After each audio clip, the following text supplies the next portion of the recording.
We now request Professor Dr. V. Kamakoti, Director, IIT Madras, to welcome the gathering.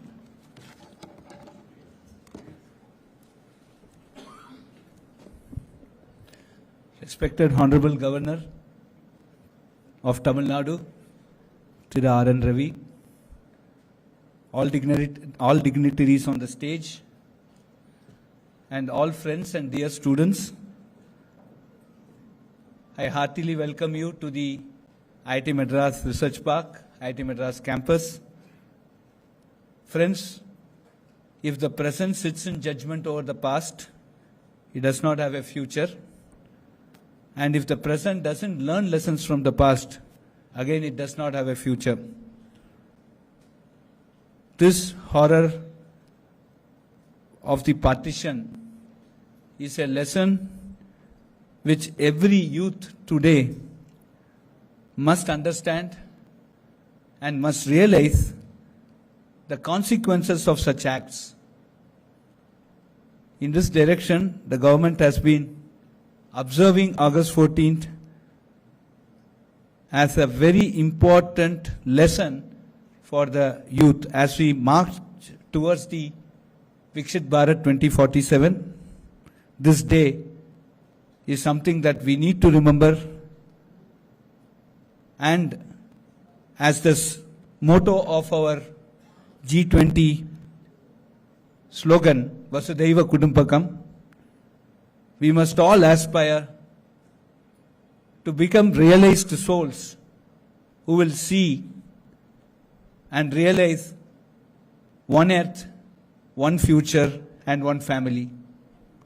Let this be a lesson that we should never engage in acts that will cause misery to human life. With this, friends, I take this opportunity to thank the authorities of the Raj Bhavan for giving IIT Madras this wonderful opportunity of meeting all of you with this very important message. Again, welcome to IIT Madras Research Park campus. I am sure we will all go with the illustrious set of speakers today and with the speech by the Honorable Governor, followed by the cultural program. We will all go with a lesson. We'll all learn that lesson, which we will never forget, and see that such acts doesn't repeat. Thank you very much.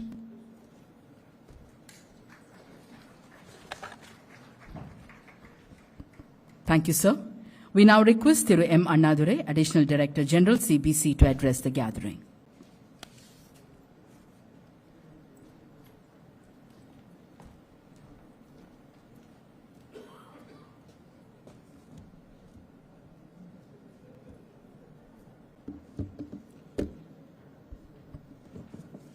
Honorable Governor, Lieutenant R. Madhavan Sir, Mr. Sai Deepak, Professor Dr. Kamakoti, Madam Veena Ji, my friend Mr. Kirlosh Kumar, faculties, staff and students of IIT Madras and students from other schools and colleges, dignitaries of the dais, media persons and friends. A very good evening to you all. We have a lot of students assembled here. Looking at you, dear enthusiastic students, I am sure that India's future is in very safe hands. I am fully aware that today I am talking to the future scientists, industrial magnates, bureaucrats, and political leaders of this glorious country. With your strengths, capabilities, and actions, whatever we are planning to achieve by the year 2047, when we celebrate the 100th year of our independence, I am sure it will all come true. We could chart out a path towards that destiny thanks to the independence we got from the foreign rule 78 years ago. However, we do not attain the freedom without paying a heavy price. Millions of people struggled and sacrificed their life and possessions to get the freedom. Particularly, the partition of the country imposed on us as a parting gift by the British made the life of millions miserable. India is a country where people lived in perfect harmony for thousands of years, despite differences over every aspect of life, be it religion or language or unique cultural differences. Reflecting the ethos, the great Sangam poet Kaniyan Pungundran proudly declared, Yadum Ure, Yavarum Kelir. It is the same people who ended up fighting each other due to the ill-conceived and sudden decision of the British to partition the country. Millions were rendered homeless overnight. Women and children suffered the most. It has also given us a bitterest enemy to live with in our neighborhood. Living thousands of kilometers away from the borders where all these things happen, the people living a protected life in peninsular India, particularly Tamil Nadu, do not have a first-hand knowledge or appreciation about what had actually happened. Even otherwise, the youth of today, the third generation to be born after the partition, do not have a proper appreciation of the history of horror. It is said that those who do not know history are doomed to repeat the mistakes. Therefore, it is very apt that the Government of India has decided to observe 14th August as the Partition Horrors Remembrance Day every year. When we, from the Ministry of Information and Broadcasting, Government of India, were looking for a place to organize this event, Honorable Governor Sir not only allowed us to do it inside the Raj Bhavan itself, but also took initiatives to ensure that the message reaches as many schools and colleges as possible. Thank you, sir. It's really painful to see the posters and films depicting the partition horrors even today. However, this event is not organized to make you feel unhappy, but it is aimed at reminding all of us that we must not allow our religious and cultural differences to divide us. Instead, we must learn from history and ensure that the mistakes of partition are never repeated, as we cannot afford to let them happen again. Such an appreciation will embolden us, will make us discard all the petty differences and make us commit ourselves to work for the future of this country, to start living once again as one family. With that hope, I conclude my speech. Thank you one and all. Jai Hind.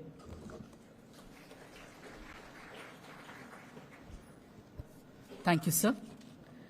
Lieutenant Rangasamy Madhavan Pillai.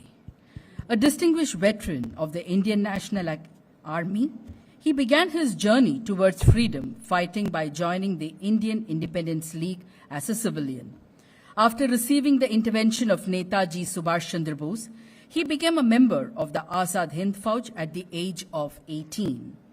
In his role as recruitment officer and fundraiser for AHF, Lieutenant Madhavan played a pivotal role in the fight against British colonialism. In recognition of his invaluable contributions to the Indian National Army and the freedom struggle, the Government of India honored Thiru Madhavan on the occasion of Netaji Subhash Chandra Bose 125th birth anniversary in 2021. At the remarkable age of 97, Lieutenant Madhavan remains one of the few living veterans of the Azad Hind Fauj, serving as a beacon of passionate patriotism and inspiration for generations to come. We welcome Sir to address the gathering.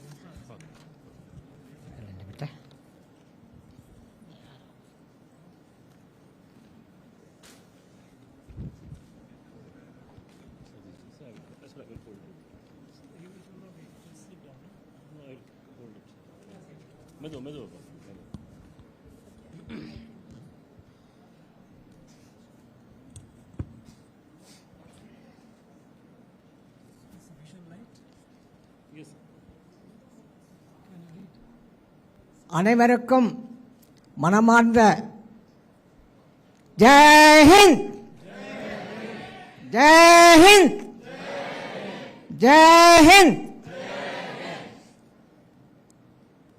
Lieutenant R Madhavan ஆகிய நான் இந்திய தேசிய போர்ப்படையில் ஐஎன்ஏவின் உறுப்பினரும் சுதந்திர போராட்ட வீரரும் ஆவேன்.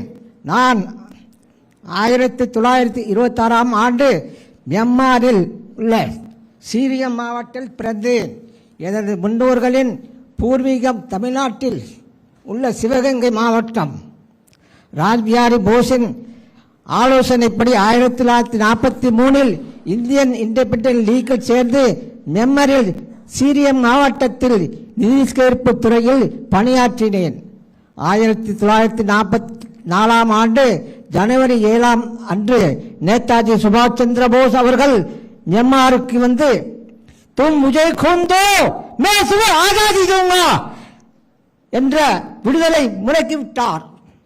நேதாஜி சுபாஷ் சந்திர போஸ் விடுதலை முழக்கத்தின் பயனாக தென்கிழக்கு ஆசியாவில் பல பேர் இந்தியா தேசிய போர்ப்படையில் சேர்ந்தனர். நான் ஐஎன்ஏவில் சேர்ந்தபோது எனக்கு வயது 18 ஆனது. எனது தாய்நாட்டின் இந்தியா மீது எனக்கு எல்லை இல்லா தேசபக்தி இருந்தது. என் தாய்நாட்டின் விடுதலைக்காக உயிரை பற்றி கவலைப்படாமல் இந்தியா தேசிய போர்ப்படையில் பணியாற்றினேன். நான் 1954ஆம் வருடம் மே மாதம் முதல் டிசம்பர் மாதம் வரை 8 மாதம் சிறையில் இருந்தேன். என்னோடு பல சுதந்திர போராட்ட வீரர்கள் இருந்தனர். ஐஎன்ஏ படையில் நாங்கள் ஜாதி மதம் மொழி அடிப்படை இல்லாமல் நாம் எல்லாம் ஒன்றே, நாம் இலக்க ஒன்றே, அது நமது தாயகத்தின் விடுதலை என்று நினைத்தோம்.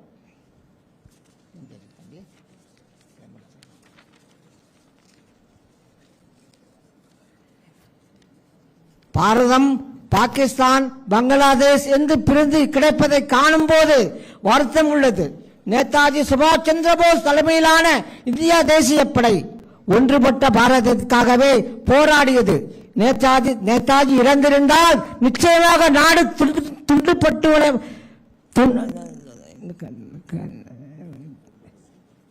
துண்டாடப்படுவதை ஏற்றிருக்க மாட்டார் என்று என்னால் உறுதியாக சொல்ல முடியும். நாங்கள் பாடுபட்டு வாங்கி தந்த சுதந்திரம் உங்களுக்காகத்தான். இன்றைய சூழ்நிலையில் நமது இளம் தலைமுறையிடம் தேசபக்தி தாய்நாட்டு பற்றும் மேலோங்கி வளர்ந்து வருகிறது. நீங்கள் தான் இனி இந்த நாட்டை வழிநடத்தப் போகிறீர்கள். உங்கள் நம்பித்தான் இந்த நாடும் இருக்கிறது. பிரிவினை என்பதை நீங்கள் எந்த நேரத்திலும் எதிர்க்காதீர்கள். இன்றைய இளம் தலைமுறையினர் சமூக பொறுப்புடன் நடந்து கொள்ள வேண்டியது உங்கள் கடமை. உங்கள் எல்லோருக்கும் எனது மனமார்ந்த வாழ்த்துக்கள் மற்றும் இந்த நிகழ்ச்சியை ஏற்பாடு செய்த அனைவருக்கும் மாண்புமிகு தமிழக ஆளுநர் அவர்களுக்கும் எனது மனமார்ந்த நன்றி, வணக்கம். Jai Hind.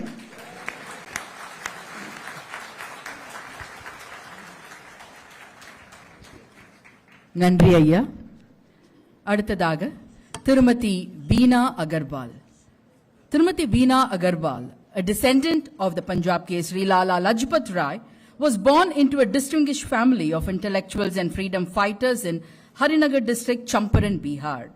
Throughout her life, Tirumati Veena Agarwal has played a crucial role in various NGOs and welfare organizations, showcasing her commitment to social advancement. Her active involvement and leadership demonstrate a deep-rooted dedication to public service, which has been passed down through generations in her family. Tirumati Veena Agarwal's efforts have made a significant impact on a range of social issues, reflecting her unwavering dedication to improve the lives of the marginalized and advocating for more just and compassionate society. With a good round of applause, we welcome Tirumati Veena Agarwal.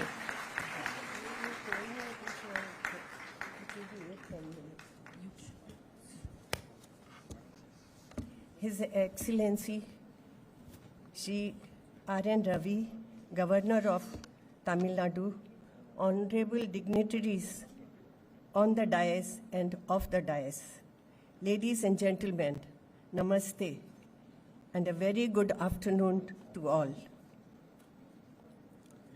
As we gather today, it is essential to reflect on the remarkable journey that led to India's independence.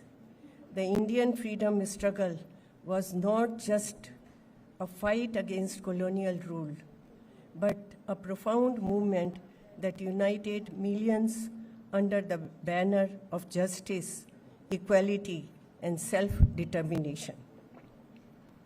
It was a struggle that spanned over a century, driven by the courage and sacrifice of countless individuals who believed in vision of free India.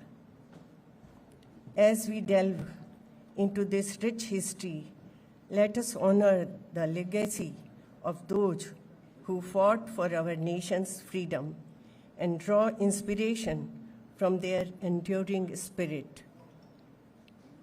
Bihar, a land of knowledge, culture, and heritage, had contributed significantly to the freedom struggle. I was born in Harinagar, a small town in Champaran district of Bihar. Later, my family moved to Motihari, from where my mother, Srimati Shikuntala Devi Agrawal, was elected MLA twice. This was just to tell you where I come from. Today, I am here to talk about some of those special people who are either from or directly associated with me or my family, who bring us immense pride and honor. My family's involvement and contribution in the fight for freedom is quite significant. There is already so much written in the history books about Lala Lajpat Rai, popularly known as Lalaji. He was my granduncle, my mother's uncle. Lala Lajpat Rai, also known as Punjab Kesari, was a revolutionary and a social reformer who played a pivotal role in freedom struggle. He was a writer, politician, and a member of Indian National Congress who demanded an end to British rule and wanted Swaraj for India. He propelled the Swadeshi movement to boycott foreign goods. His slogan was Inqilab Zindabad, which is still popularly used. Lalaji was influenced by the Hindu reformist movement of Swami Dayanand Saraswati, became a member of the Arya Samaj Lahore. He supported the Arya Samaj effort for social reforms and worked for the abolition of untouchability. He also founded the National College in Lahore. In 1928, Lalaji led a non-violent agitation against the British Simon Commission. He gave the slogan, "Simon, go back." During the peaceful protest march, the police superintendent ordered a lathi charge. He sustained serious head injuries. When he was beaten up by the police, speaking about the police assault, he said, "Every blow aimed at me is a nail in the coffin of British imperialism." Sadly, in less than 3 weeks, on the 17th of December, 1928, Lalaji succumbed to his injuries. Another freedom fighter, Master Amir Chand, was my mother's uncle, that is, Mama. Master Ji was a school teacher, social reformer, and educationist. His contact was the famous revolutionary leader Lala Hardayal, brought him to the revolutionary movement, and he became a leader of Gadar Party. He worked closely with Ras Bihari Bose and directed revolutionary activities throughout northern India. He was arrested in February 1914 on charges of conspiracy to kill Lord Hardinge, the Viceroy of India, and was accused in complicity in the Lahore case. He was sentenced to death along with his 3 compatriots, and they were hanged on 8 May 1915 in the Central Jail of Delhi. There is a school in Delhi named after him as Shahid Amir Chand Government Sarvodaya Vidyalaya in civil lines. During Amrit Mahotsav, a postal ticket was also issued in his favor.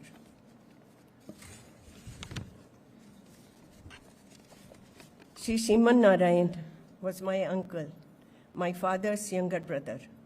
He was a close associate and follower of Gandhiji and Vinoba Bhave. He sacrificed his brilliant academic career for the freedom movement. He was detained for 18 months during 1942 Quit India movement. Post-independence, he served the country in varied capacity. He was the member of First Lok Sabha of Independent India, State Planning Board, academic councils in universities, ambassador to Nepal, and later served as governor of Gujarat from 1967 to 1973. Now I would like to mention about my guru and mentor, Shri Shobhakant Das ji. He was a philanthropist, social reformer, and educationist.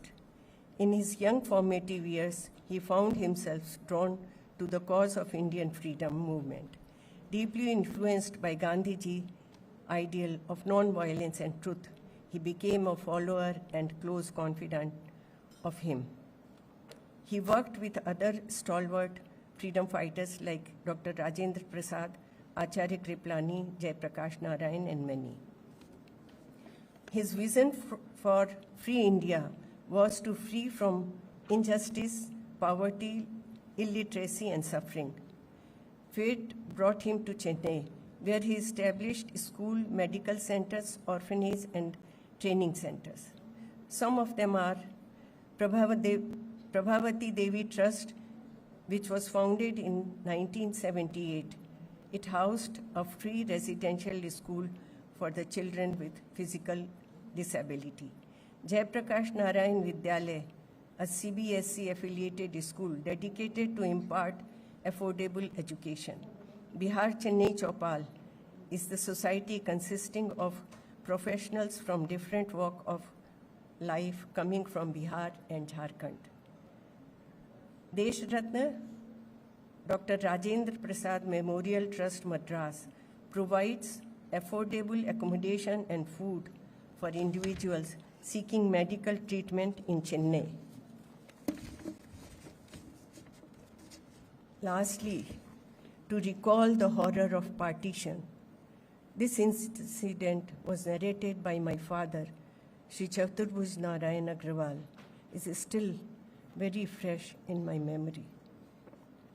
It was on August 16, 1946, the day the All India Muslim League decided to take direct action using violence to intimidate non-Muslims and their leaders. They wanted a separate Muslim homeland after British left India. My father was in Calcutta at that time, staying in a lodge on the 2nd floor. Suddenly one day he saw the roads full of sword-wielding crowd entering houses and butchering people. Next day, to his horror, he saw a crowd breaking the door and had entered his room. He was just a few seconds away from his death.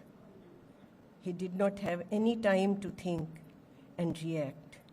He just jumped out of the window into the next compound. Though he broke his leg, but his life was saved.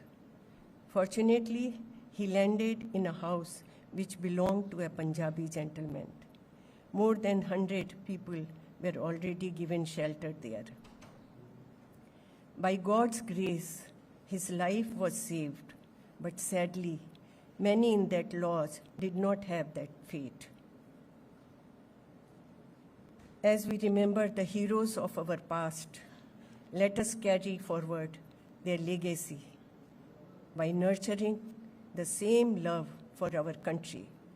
May we remain forever inspired by their sacrifices and committed to building a nation that honors the ideals for which they fought so valiantly.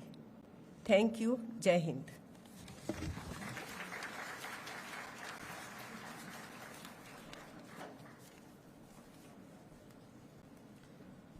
Thank you, Madam. Thiru J. Sai Deepak. A very notable name, a very famous name. Thiru J. Sai Deepak, a former engineer who transitioned into litigation, serves as an arguing counsel primarily at the Supreme Court of India and the High Court of Delhi. He has established himself as a distinguished figure in his field, receiving the Young Alumni Achievers Award from his alma mater, IIT Kharagpur. In addition to delivering lectures on constitutional matters, he is a prolific writer for reputable newspapers and magazines.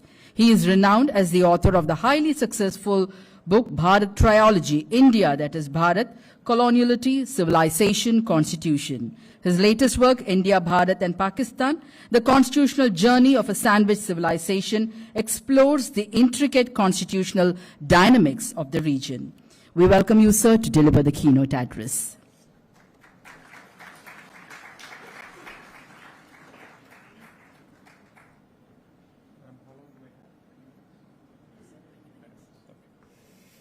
Vanakkam, Namaskaram.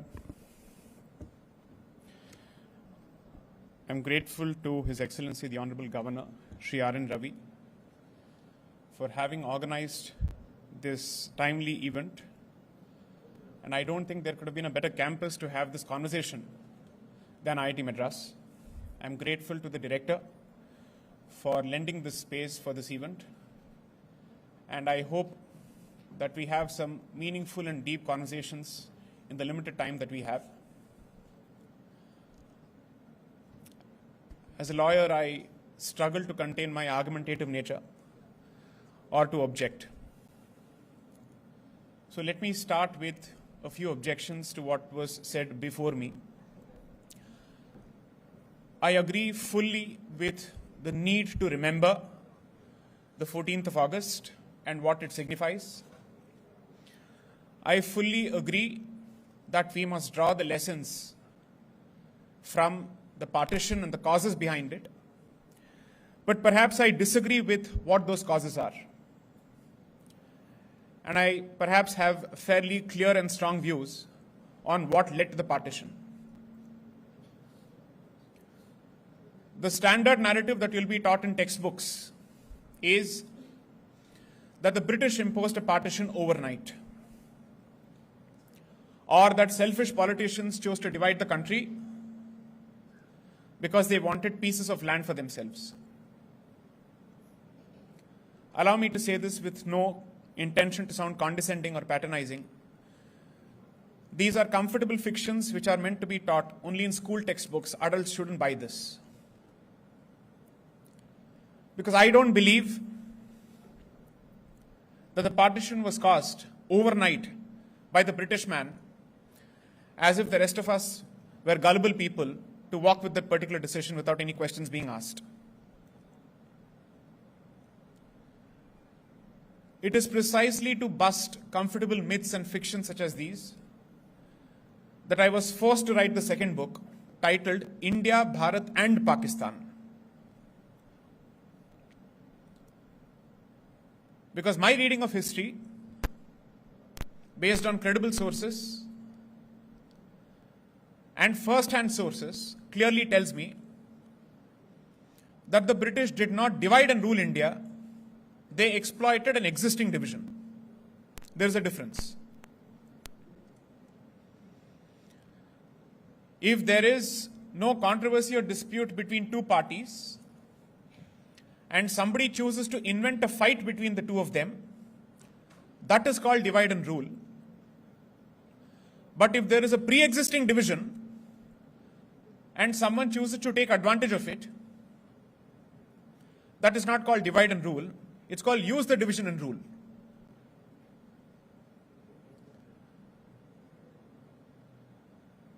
The creation of our neighbors to the left and right, to the east and west, was not the product of an overnight decision of a foreigner.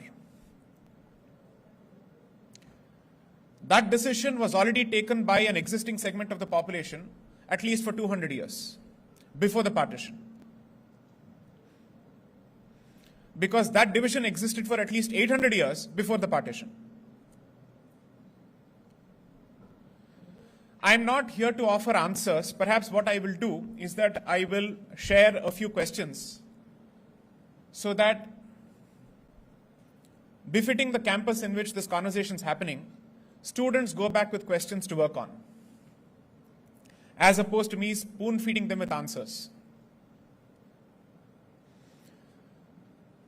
If two segments of the population or two communities have peacefully coexisted for thousands of years, does common sense tell you that a division was created between two communities within a period of 1 year, or 2 years, or 5 years, if they have peacefully coexisted for thousands of years? If the answer is a no, then the basic question that you should be asking is, did they peacefully coexist for thousands of years? That is perhaps the more important question to be asked, considering the ongoing events in our neighborhood over the last few weeks. 3, let us assume for a moment that the much hated figure, namely the politician, is always cunning, is always selfish, and is looking out for his self-interest. But what do you make of the people who support those decisions? After all, the public participated in those decisions one way or the other. Partition was not a decision that was taken by a politician without support from his people. In fact, there was democratic support for the decision, which was clear from the elections of 1946. So perhaps when we wish to draw lessons from the partition 75 or 78 years down the line, in my opinion, these lessons should have been drawn in at least 1947 or 1948. We are doing it 75 years late. But at least now we should be framing the question properly and asking the right questions. Whether they are comfortable or uncomfortable doesn't matter. And since you are asking this question and opening up this topic for conversation in an institution that is dedicated to science, science doesn't care for sentiments, it only cares for the truth. Similarly, history doesn't care for sentiments, it only cares for the truth. Now, if you choose to fabricate history and you don't ask the right questions, you muddle those questions, you will get muddled answers and garbled answers. So if you're serious about revisiting history and drawing the right lesson based on facts, you must be open to be challenged by history. Facts presented by history, documented facts, are bound to cause discomfort and discomfiture. You must have the ability to swallow it. There is no point in saying Satyameva Jayate if you cannot handle Satya in the first place. So over the last 3 to 4 years, people like me, or even better qualified people than me, are engaged in serious pursuit of understanding history or re-understanding Bharatiya history. Because in my view, history almost tends to repeat itself. And we are, according to me, in a phase where perhaps the situation of 2024 is closer to the situation and the circumstances of 1924, when Khilafat 1.0 ended in December 1924.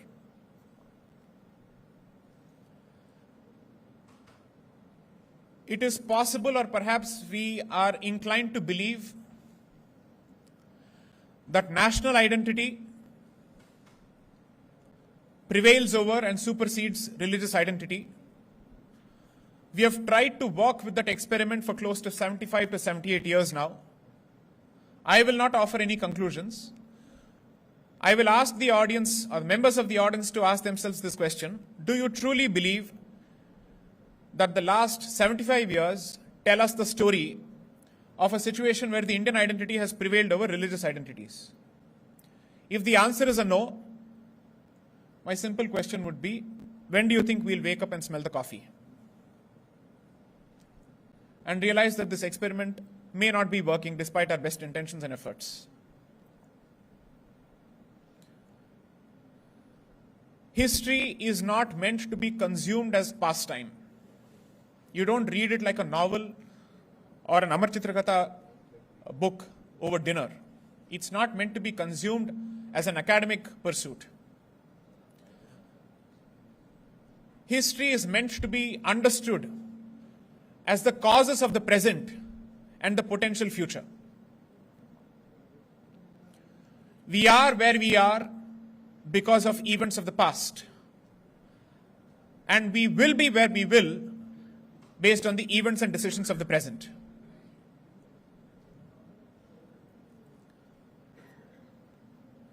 If you're a believer in karma, and if you're a believer in Bharatiya philosophy, then you must necessarily come to the conclusion that the situation of the present is a product of the karma of the past. And whatever you do or don't do, both actions of commission and omission in your present will have consequences for the future. So I am not here to push any particular agenda on how I want people to see history. I will present my version nevertheless.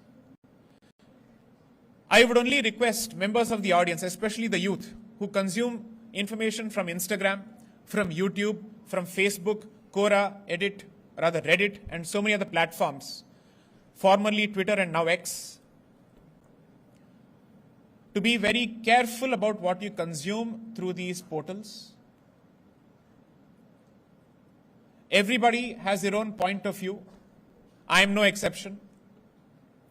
So perhaps you are better off consuming information through rigorous sources, and that is perhaps the most boring suggestion I can give you, which is to read more.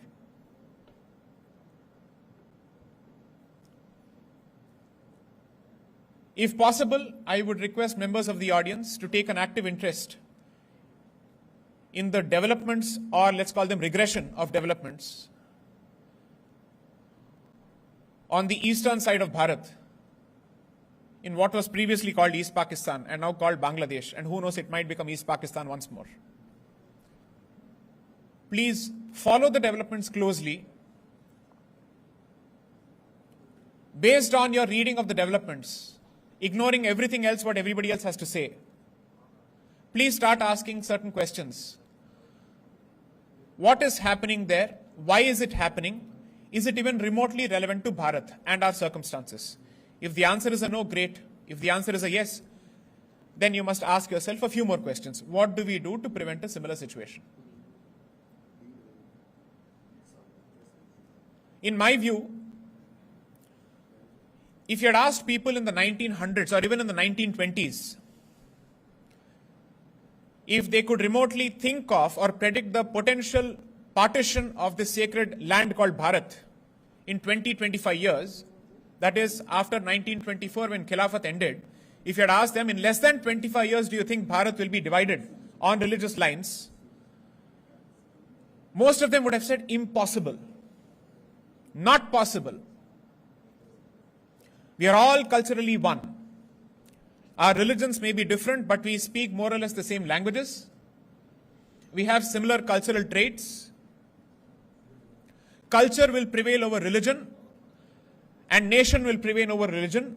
That was the statement that you would have heard from people of the 1920s of Bharat. By the time they reached 1940s, mentally they understood that the situation had changed.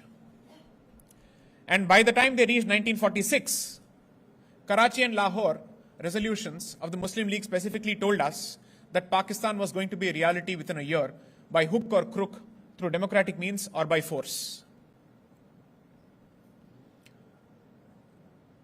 So it doesn't take even half a century for circumstances to change or worsen.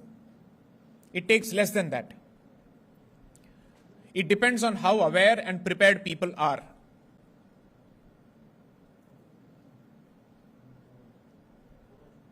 I am not a pessimist, I am a realist.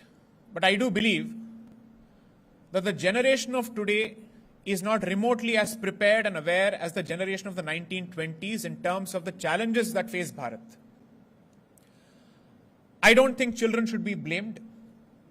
I don't think the youth must be blamed for this. I would only request their parents to take history much more seriously, to take culture a bit more seriously. This comes from an engineer turned lawyer. So I'm not exactly the arts graduate who's basically telling you to focus on history and to ignore science. I know the value of science as much as I know the value of history and culture. You can pursue science and go to California, but your identity and culture will not leave you. So, if there is one lesson that I would request students, it's a request, it's not advice. I know you have a particular hatred for that word. So let's call it just suggestion. That you should walk away with from this conversation. History is important, culture is important, identity is important. And every civilization or country which has lost its way and its identity has lost itself to the future. Europe has achieved development at least 30, 40 years or maybe even 70 years before Bharat. We are several years or decades behind the least developed country of Europe. But Europe today doesn't have the ability to protect its culture or its civilization because it has completely lost its sense of self and identity. I am not saying sacrifice development and science and infrastructure for identity. I am saying all of that is meaningless without retaining your identity. Both must go hand in hand. Perhaps that's one of the reasons when I speak of education and policy, I believe that it's an utter mistake, and according to me, a catastrophic mistake, when you separate scientific education from arts education or humanities education.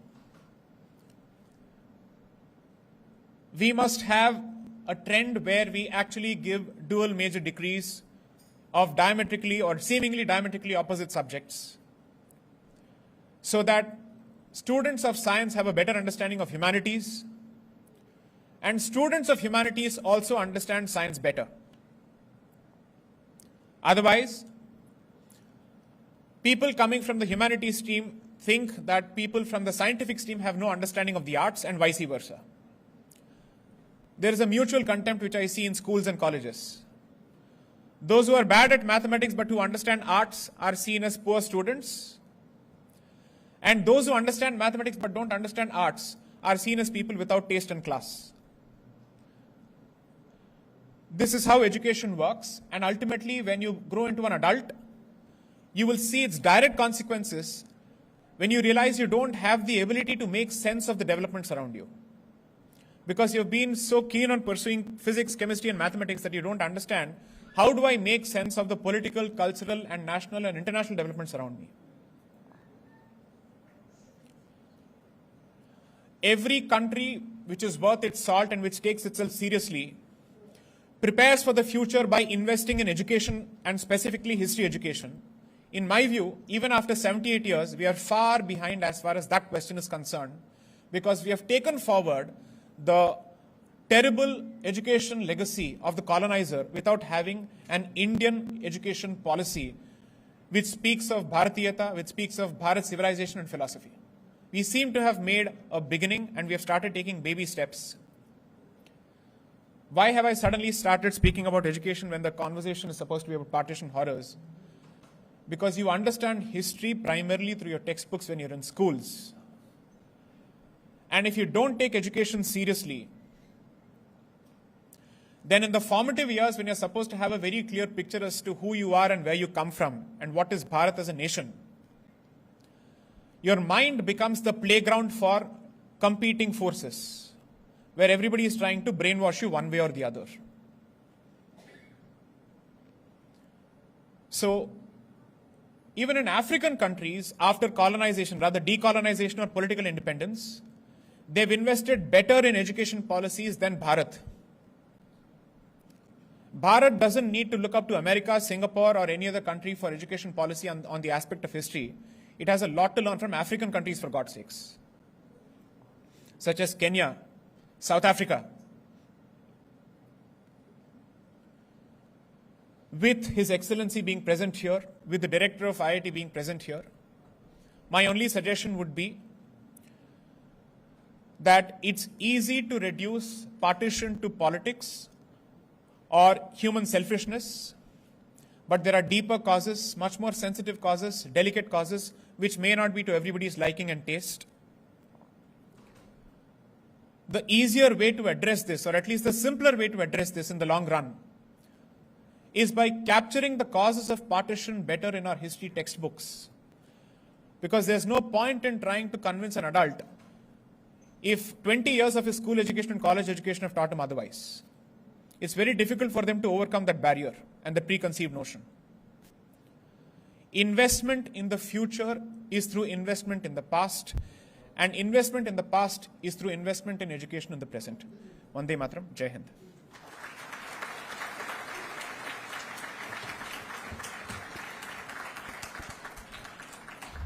Thank you, sir. Thank you so much.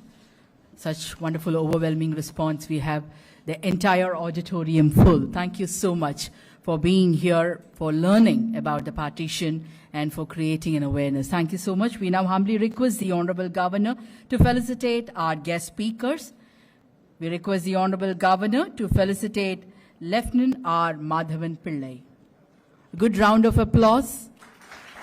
It is a blessing that we are able to see him, we are able to be with him, we are able to learn about him, the only INA veteran who is alive.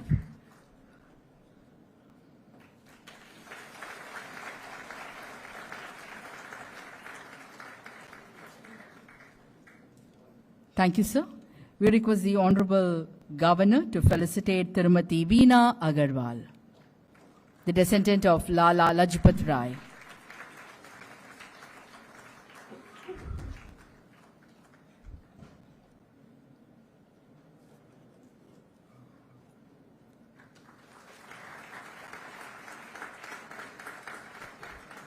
Thank you, sir.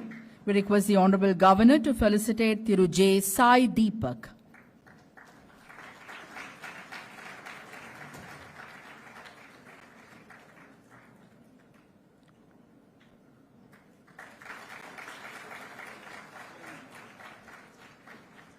Thank you, sir. We now request the Honorable Governor to honor Tirukuldeep Sagre, manager, and his wonderful team, who are all set to perform a dance drama depicting the partition being organized by the Song and Drama Division of CBC Chennai.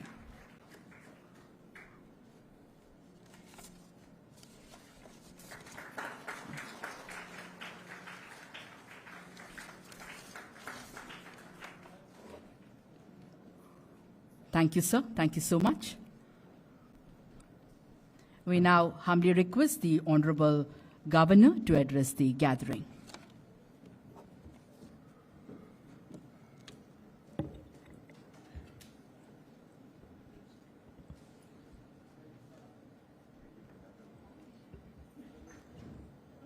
Director, IIT Professor V. Kamakoti, Lieutenant and INA veteran R. Madhavan, descendant of our great freedom fighter Lala Lajpat Rai, Srimati Veena Agarwal, Sri M. Annadurai, Sri Kirlosh Kumar,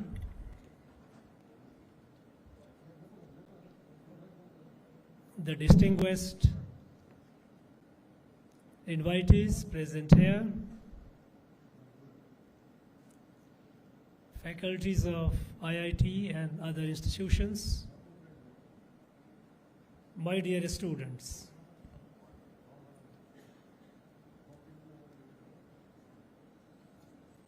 Today we are solemnly remembering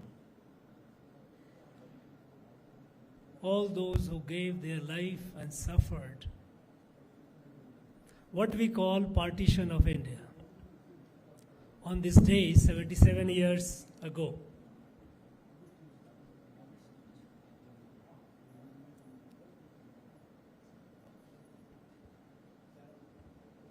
we know that it was a devastating tragedy, man-made, About 15 million people were displaced, they were rendered homeless, they became refugees. Over 1 million people were killed, slaughtered, and several lakhs, and by some conservative estimate, over 5 lakhs, girls and women were abducted, raped, and converted.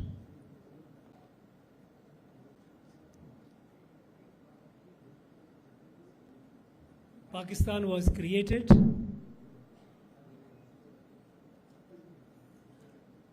and the immense horror that inflicted on all of us, on the whole country, attempts were made to forget, erase from our memory by erasing it from our textbook, creating concocted histories. It was made to appear as if this was like a bad dream, perhaps. And since a section of people wanted to have a separate country, they got the country. And that's the end of it. In fact, we have been trying to play it down so systematically that when I hear the word partition, it itself, it makes me ask a question.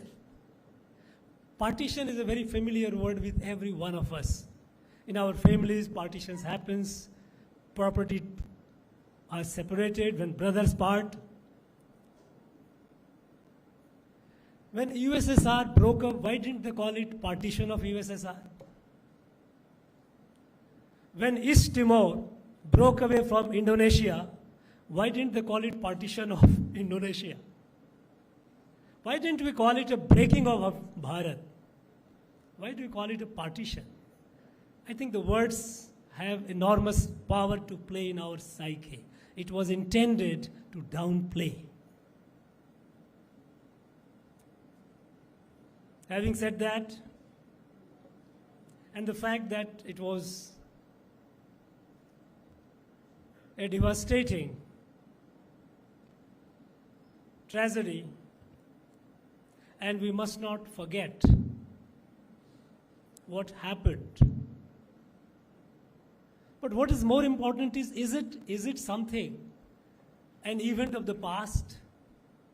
And so it is important only to know is from a merely historical perspective as an event of the past?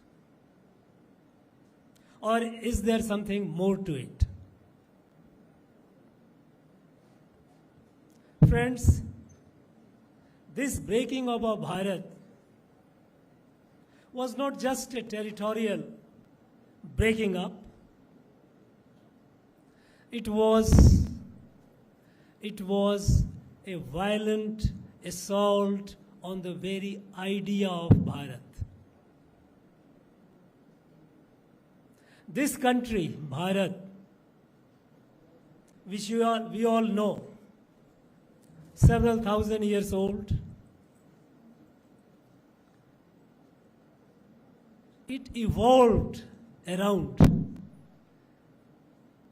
certain philosophy, certain values. And the core of those values is an inherent belief that the entire creation is one. This is what our ancient texts say,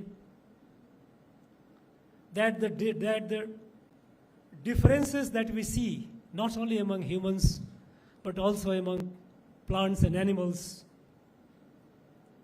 these are apparent differences. Incidentally, any student of biotechnology today will tell you that we share our genes with every life form, be it plant, be it insect, be it animal. Interestingly, 60% of our genes we share with bananas.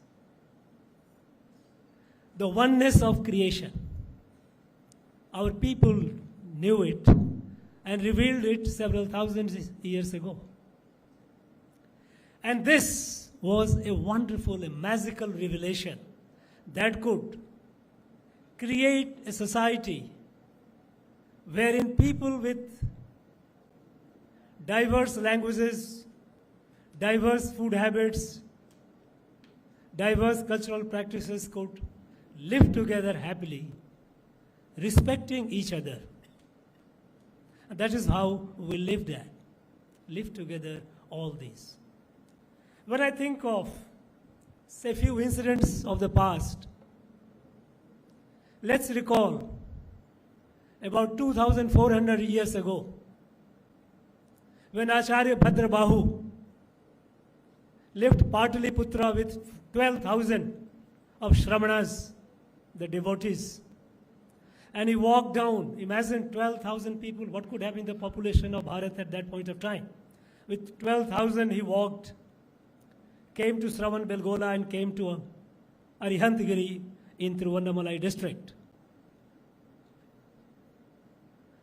He passed through many kings, many kingdoms. There were arrangements for them to be received, to be fed, to take rest.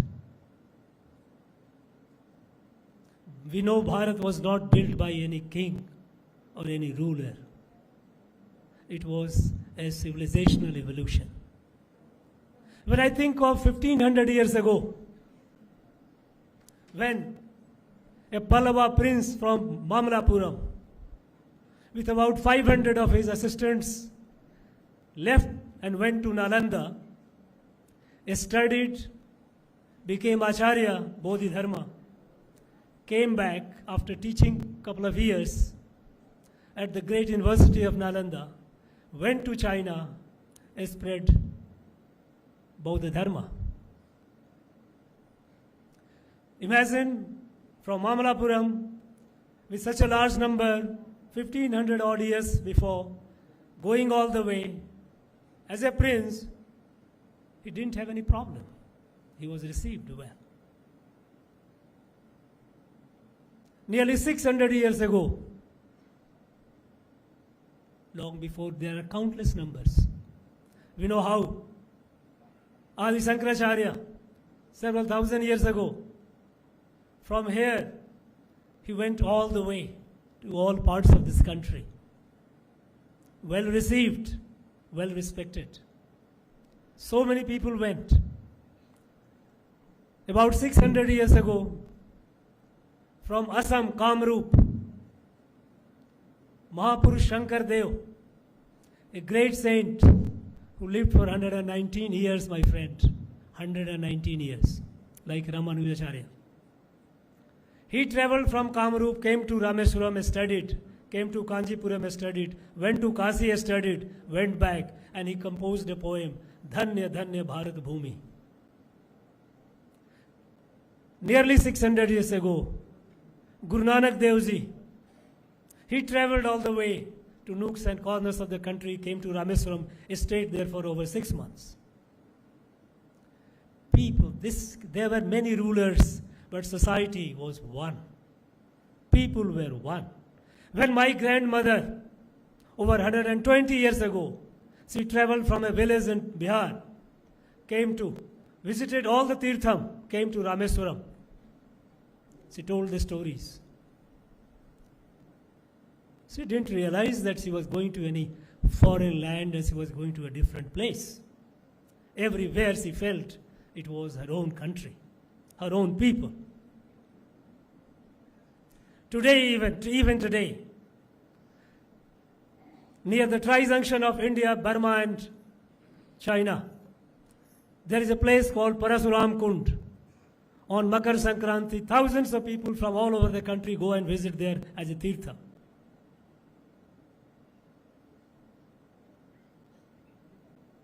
This Bharat survived, prospered, thrived. Not that invaders didn't come in the past. They came in the past also. To quote one, about 170 years before the Common Era, when the Bactrian king, Menander, invaded from the northwest, captured Jammu and Kashmir, he was interested. He was told that people of Bharat were highly evolved. They were very advanced in science and philosophy. He was very interested to know. And then he asked, then Acharya at that time, Jammu and Kashmir was predominantly inhabited by people following Bodhidharma, Buddhist philosophy. Nagasena was Acharya, main Acharya. Menander invites Nagasena to teach him what was the philosophy. There was a long discussion,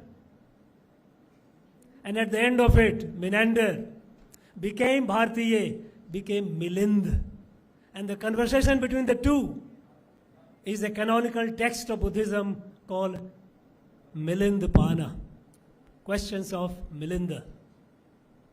They became like us. This was the beauty of this country. Until about 1,000 years ago, when some toxic ideology that my faith is the only faith, is the supreme faith, and it has to prevail, others have no right to exist, then the tension began, then the conflict began.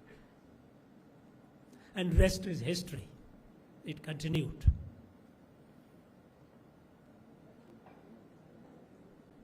Eventually it led to breaking of this country, beautiful country, Bharat. But did it just stop there? It didn't. Because people, those who were, it was, as I said, it was an assault. It was an assault, a violent assault on the very idea of Bharat. How can you say that every faith is to be equally respected? How can you say that the whole universe, whole creation is like a family? No, it is not. My faith is the one, my God is the supreme, and you have to follow him, or you have no right to exist.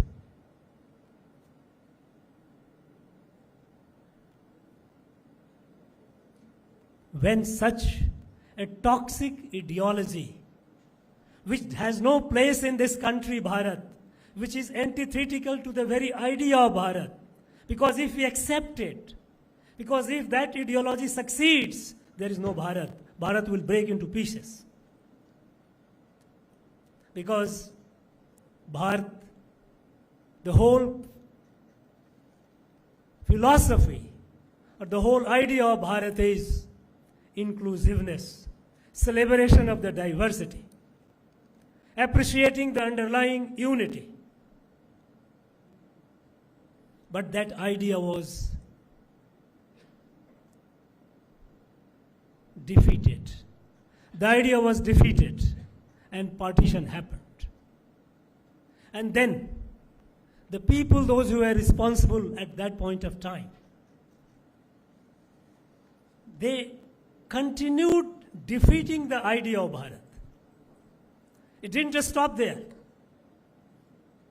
When Pakistan captured major part of Jammu and Kashmir, and we tried to forget it, it was again a defeat of the idea of Bharat.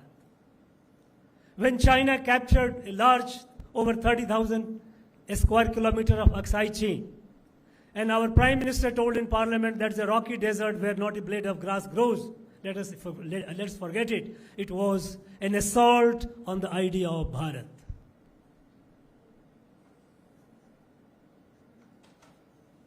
When Kaaba Valley, a fertile land of Manipur, was given away to Burma, people of Manipur have not forgotten that. They still, it's a horrific instant for them. It was again an assault on the idea of Bharat.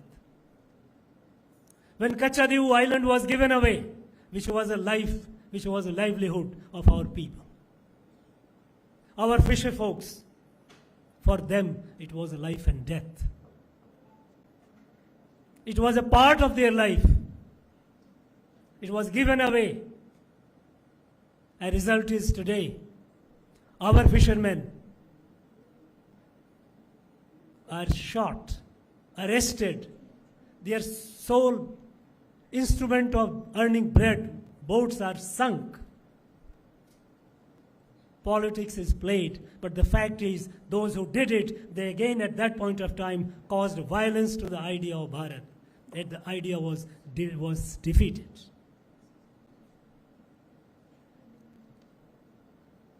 Time and again, right from independence, for over 6.5 decades, the rulers of this country tried to defeat the idea of Bharat.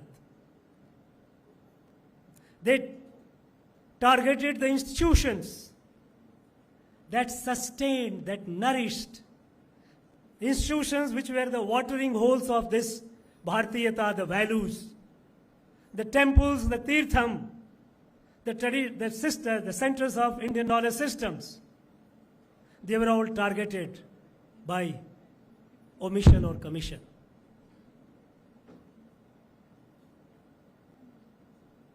When, by fraud, during emergency, the word secularism was introduced in the Constitution of India. It was not that the first time, it was even during the Constituent Assembly debate, this issue had come up. And there was overwhelming, all near unanimous view that in India, a Bharatiya value is Sarva Panth Sambhav, equal respect to all faith. Secularism is an European concept, born out of conflict, hostility between the church and the state. And that led to the separation between the two. Bharat, it was not possible. So, in the Constituent Assembly, it was thought not worth including because that was an alien concept. It was not a Bharatiya concept. Bharatiya concept was all are one. Respect all faith. And when in 1976 this was brought in, even at that point of time, the gentleman who introduced the bill,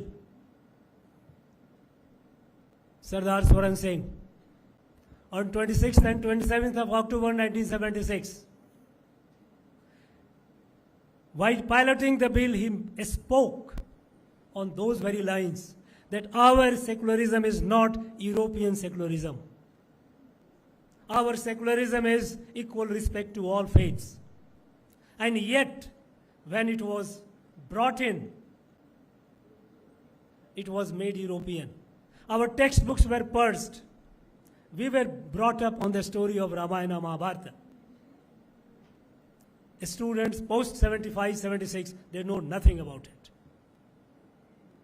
This was an assault on the idea of Bharat. When in the first decade of independence, when the problem started in some pockets of Northeast, then Prime Minister of India wrote a letter to the Chief Minister of Assam. He wrote a letter to the Chief Minister of Assam that people in that region are not Indians. We have to win them over gently. He said, they are not Indians. Imagine, think of, much later, nearly 3 decades ago, when I was given a responsibility to look at the Northeast, I heard people telling me a story of Sri Rama. I went to Karbis, they have Karbi Ramayana. I went to Khasis, they have Khasis Ramayana. Went to Jayantiya, they have Jayantiya's version of Ramakatha. I went to an Idu Mismi tribe in Arunachal Pradesh. They said Rukmini was our daughter. In fact, I have narrated this incident but many times, it is worth repeating.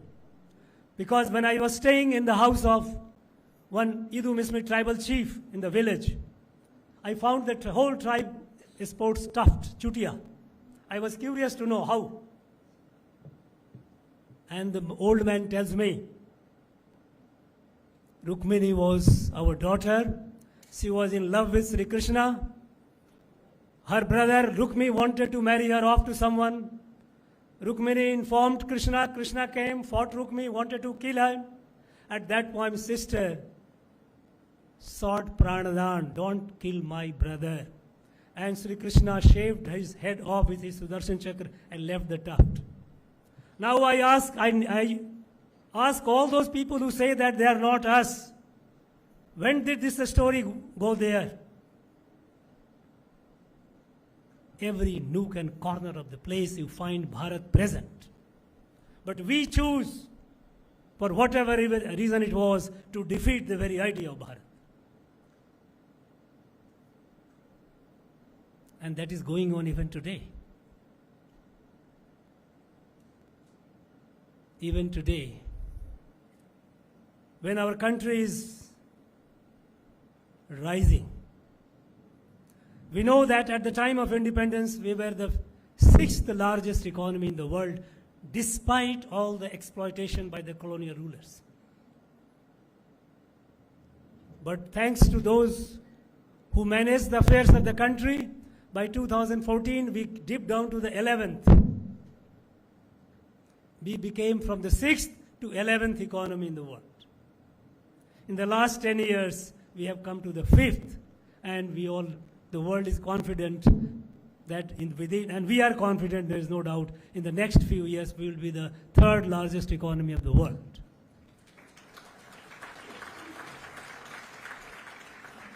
Till about a decade ago, India was not in the reckoning. Nobody cared for Bharat. They all looked upon us as a populous country, poor country, not worth the wait. Today, no major decision of the world can be taken without Bharat being on the table. There is optimism. Every field, our youth, our farmers, our women, everyone. Look at this institute, IIM Madras. I had attended one event here, and I was very pleasant to know. I was pleasantly surprised to know that this institution attained the target of 1 patent a day. 366 patents, Professor Kamakoti, if you are right, you told me, and I listened to that in the meeting. This is New Bharat, emerging New Bharat. When we see all around positive stories, growth, there is an attempt to create chaos. There is an attempt to spread lies that everything is wrong. Assault on Bharat continues. They are using all possible means. Largely, they are funded from abroad. Billions of dollars being spent to create anarchy and chaos in this country. Constitution is in danger. Imagine. Our institution, judiciary, left, right, center, they keep giving beating to the government. They say, no, it is compromised. Election Commission of India, compromised. Imagine. The institutions which are acknowledged around the world for their fairness and robustness, there is a concerted attempt to cast doubt over them and create in the public mind a suspicion about their integrity. This is taken from the textbook of anarchist toolbook. Lower the public confidence in the institutions. This is precisely being done. Somebody sitting in the United States of America writes a report, and you see the ruckus all around. Time and again it is proved it is all manipulated, it is all with a design to either destroy our economic growth, crash the market. But no, there are people who will jump at it and keep spreading around the lies and trying to lower the morale of the people. Our armed forces, everyone knows that our armed forces are much better equipped than before. Today, imagine such a large country, such a large armed force. We had the distinction of being the largest arms buyer in the world. Smaller countries, talking peace and selling weapons. We were buying weapons. Now we have become, thanks to our private sectors, Bharat has become an exporter of defense wares. We are now exporting it. Our military is far more better equipped, stronger than before. And yet, when they achieved something noteworthy, attempts are made to question the very truth of their achievement, put a question mark on their valor. These are all concerted drive to keep India weak. And these are all the people who are members of the Break India gang. Bharat के टुकड़े होंगे, ये नारे लगते थे, and people are doing it today, trying to do that. My young friends, I urge you all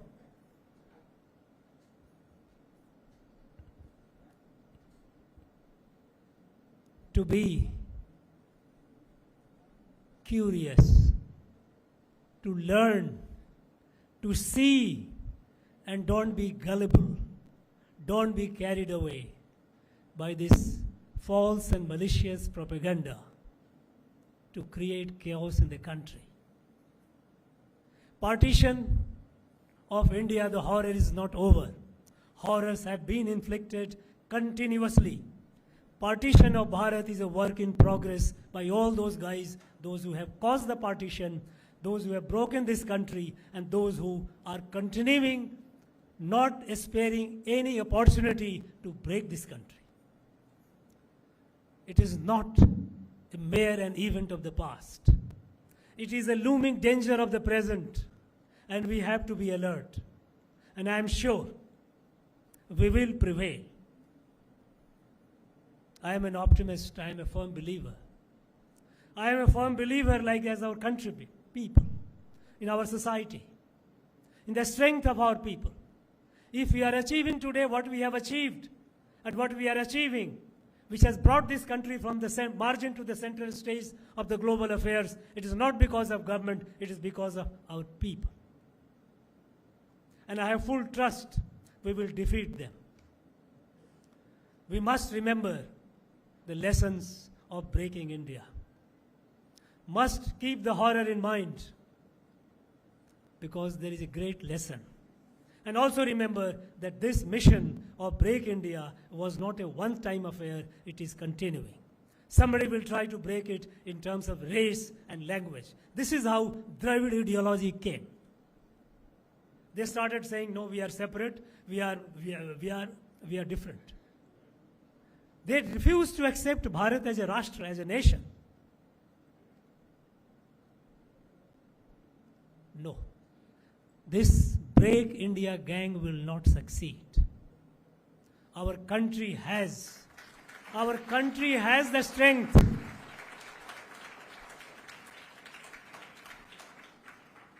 Our institutions are strong, but more than that. Despite all these 1,000 years of, and even subsequent over 6 decades of post-independence colonization of this country, our social institutions are still not that weak. They are doing phenomenal work to keep the society together. At every crisis, we have seen the strength. Be it COVID, we saw our people's strength, how people came forward. Any crisis and people come forward. This is the beauty of Bharat. This is the strength of Bharat. And we have full trust in this strength. Nevertheless, let us not forget what happened on 14th August 1947 and what has been happening thereafter, time and again. Let us resolve that all those forces will be defeated, and they will be defeated. I have no doubt about it. My dear friends, thank you very much once again for the listening. Jai Bharat.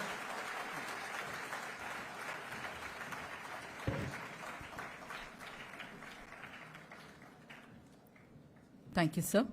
We now humbly request the Honorable Governor and the other dignitaries on the dais to move downstage to witness the video on partition, followed by a cultural program organized by the Song and Drama Division of CBC Chennai.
கொடூரமான வழிகளை மறக்கவே முடியாது. இரக்கமற்ற விழிப்புணர்வாலும் வன்முறையாலும் நமது சகோதர சகோதரிகள் இடம்பெயர்ந்ததோடு பலர் உயிரையும் இழந்தனர். நமது மக்களின் போராட்டங்களையும் தியாகங்களையும் நினைவு கூறும் வகையில் ஆகஸ்ட் 14ஆம் நாள் பிரிவினை கொடூரங்களின் நினைவு தினமாக கடைபிடிக்கப்படுகிறது என்று பிரதமர் திரு நரேந்திர மோடி இந்நாள் குறித்து கூறுகிறார். இந்தியாவை துண்டாடியது மட்டுமில்லாது நம்பிக்கை சார்ந்த மதத்தின் அடிப்படையிலான வன்முறை பிரிவுக்கு காரணம் என்பதோடு இது சகவாழ்வு திடீரென முடிவுக்கு வந்ததை பற்றிய கதையாகும். தேச பிரிவினை கொடூரங்களின் நினைவு தினம் குறித்த பின்னணியை நாம் விரிவாக காணலாம். 1947 பிப்ரவரி 20 அன்று பிரிட்டிஷ் பிரதமர்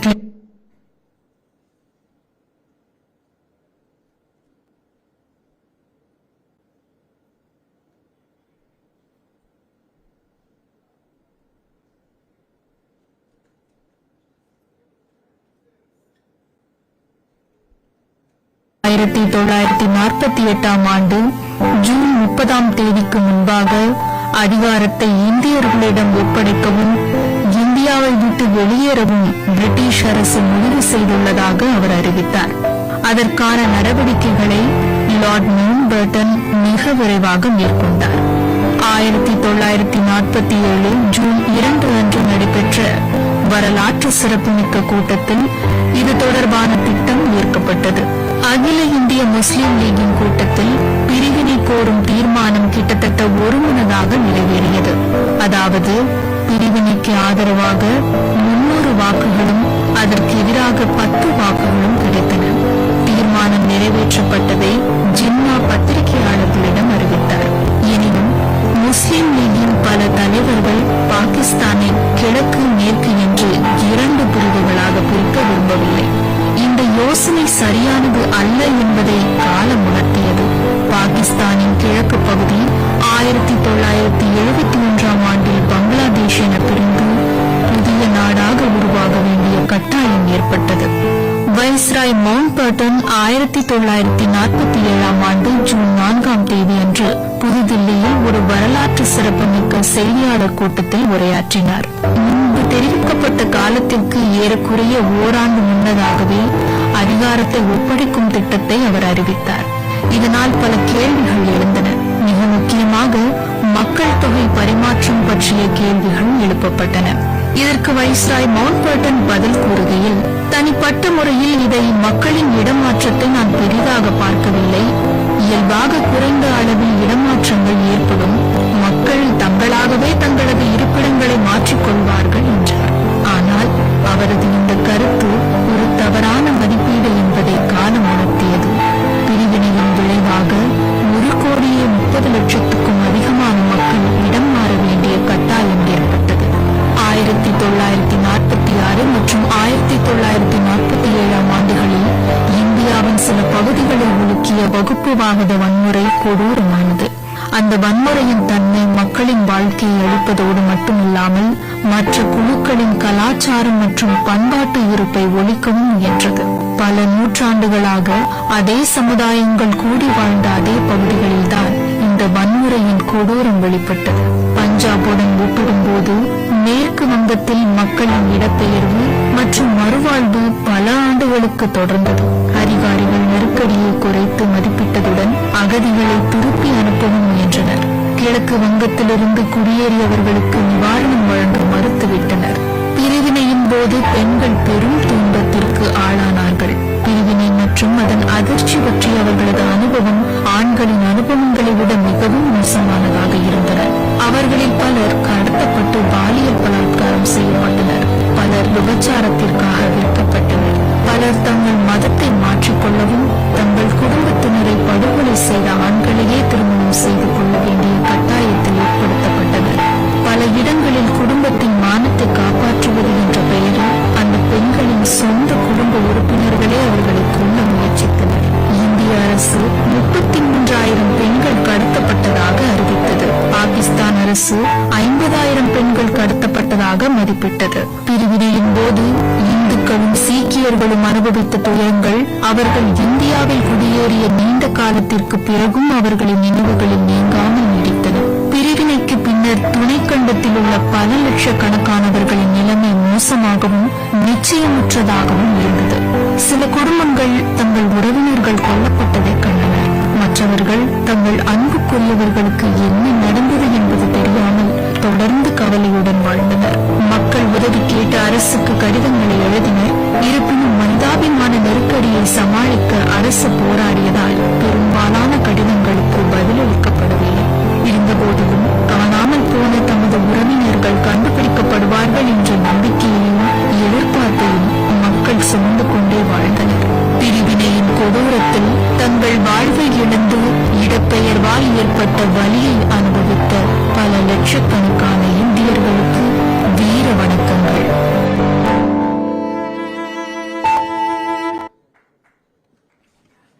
We request you not to clap as it is a solemn event. This will be followed by the cultural performance on partition. Thank you.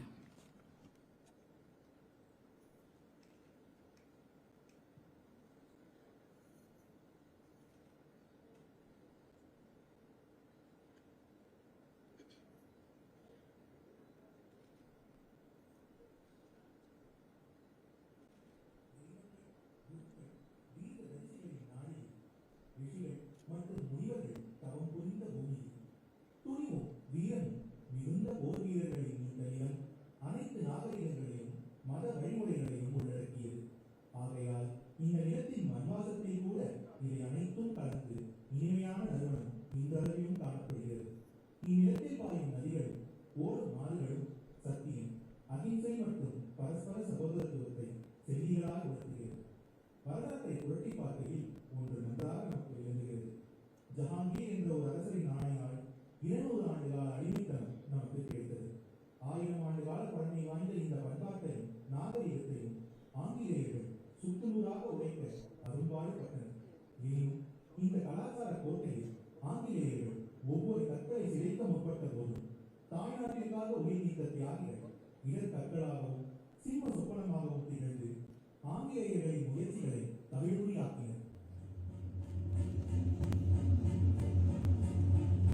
அதை வழங்கத்தான் வேண்டியிருந்தது. 1947 ஆண்டில் ஆகஸ்ட் 15ஆம் தேதி அன்று அடிமைத்தனத்தின் அனைத்து சங்கதிகளும் உடைக்கப்பட்டு நாம் சுதந்திர காற்றை சுவாசித்தோம்.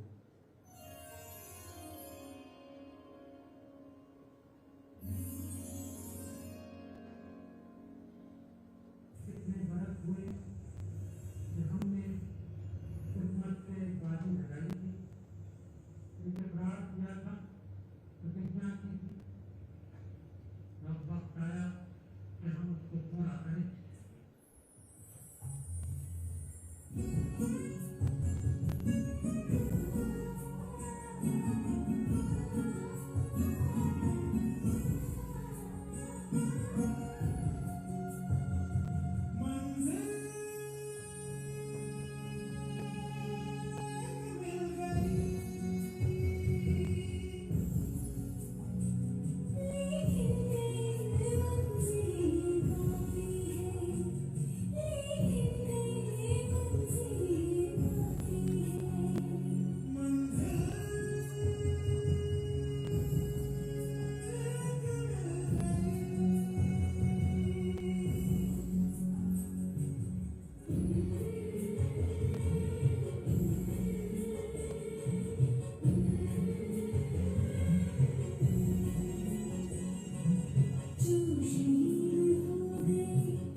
சுதந்திரத்தின் பெரும் மகிழ்ச்சியினை தேசத்தின் பிரிவினை என்னும் சூழ்ச்சி பிரித்துக் கொண்டு போனது.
பிரிவினையின் வழியை படிப்படியாக நாம் ஏற்றுக்கொள்ள பழகினோம். முன்னேற்றத்திற்கான புதிய பாதைகளை வகுத்து வெற்றிக்கான இலக்குகளை அமைக்க தொடங்கினோம்.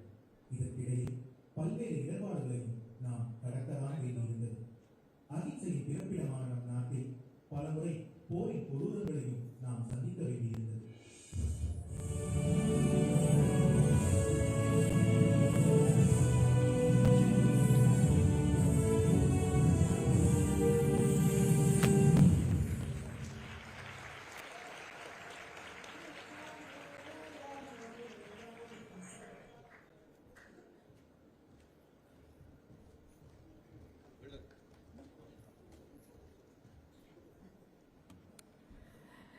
Ladies and gentlemen and dear students, to add more essence to this day, we have our INA veteran, Lieutenant Madhavan Pillai, who is going to render a patriotic song.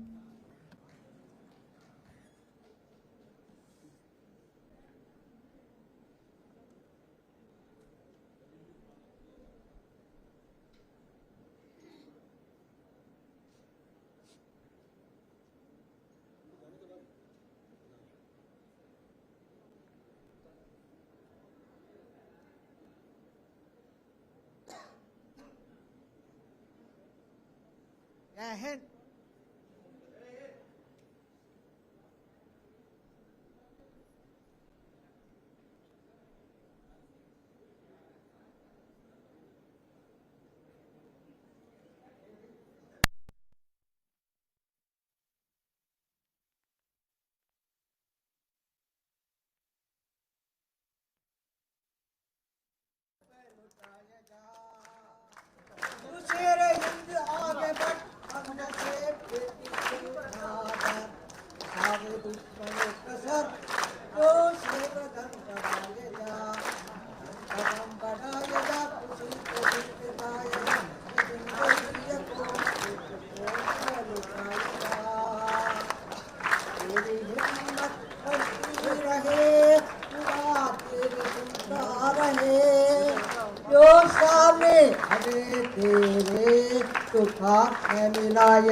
कदम कदम बढ़ाया जा खुशी के गीत गाया जा ये जिंदगी ये कौम की कौम पर लुटाया जा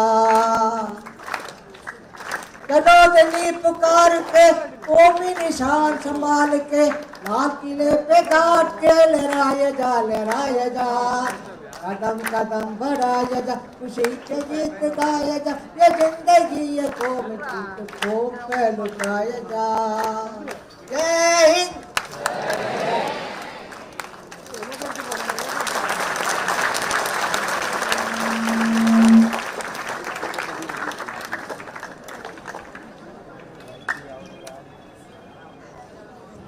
The respected Secretary to the Honorable Governor to propose the words of thanks.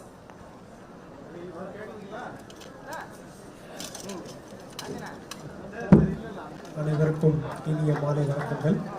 14th of August commemorates the hardships endured by countless Indians during the partition, which resulted in families being uprooted and lives being lost. As we come to the close of this solemn and significant event, I stand before you to express our heartfelt gratitude. First and foremost, I would like to thank our Honorable Governor, under whose leadership and initiative this event has been organized not only in Chennai but across the state. We also thank Lady Governor for gracing us with her presence. We would like to express our gratitude to Professor Dr. V. Kamakoti, Director of IIT Madras, for collaborating with Raj Bhavan, Tamil Nadu in organizing this event. We extend our thanks to Thiru M. Annadurai, ADG CBC, for having provided us support for the photo exhibition on the Partition Horrors Remembrance Day, as well as for participating and organizing the cultural performance.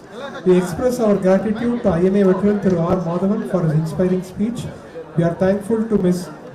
Srimati Veena Agarwal for her family's experiences, for sharing her family's experiences during India's fight for independence.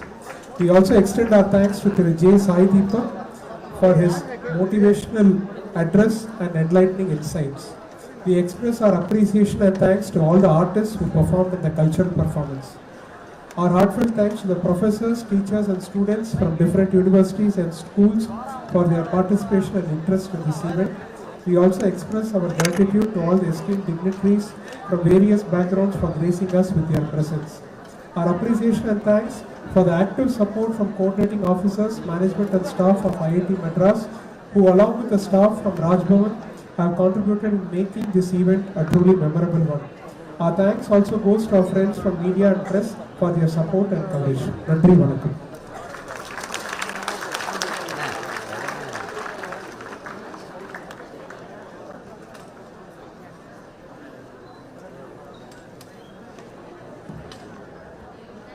Ladies and gentlemen, dear students, I request all of you to rise up for the national anthem.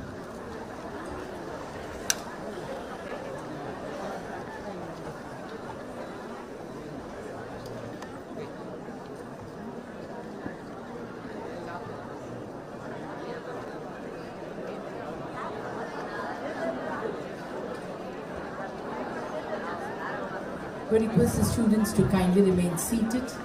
We request all the students to kindly remain seated.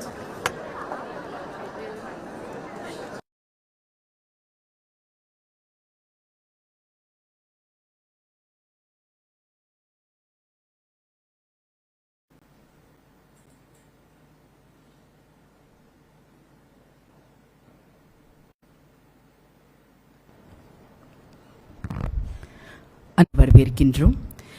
இந்த நிகழ்ச்சியின் போது பிரிவின உங்களோட கைபேசியினை silent அல்லது flight மோடில் வைக்குமாறு பணிவன்போடு கேட்டுக்கொள்கிறோம்.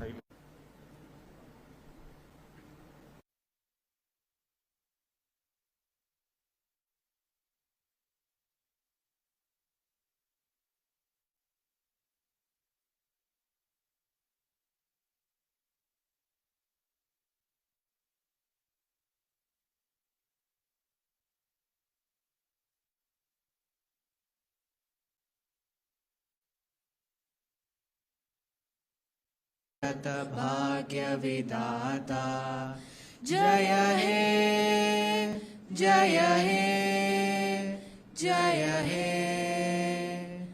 जय जय जय जय हे நீராறும் கடலுடுத்த நிலமடந்த கெழிலொழுகும் போல் அனைத்துலகும் இன்பமுற எத்திசையும் புகழ் மணக்க இருந்த பெரும் தமிழனங்கே. Enjoy the refreshments.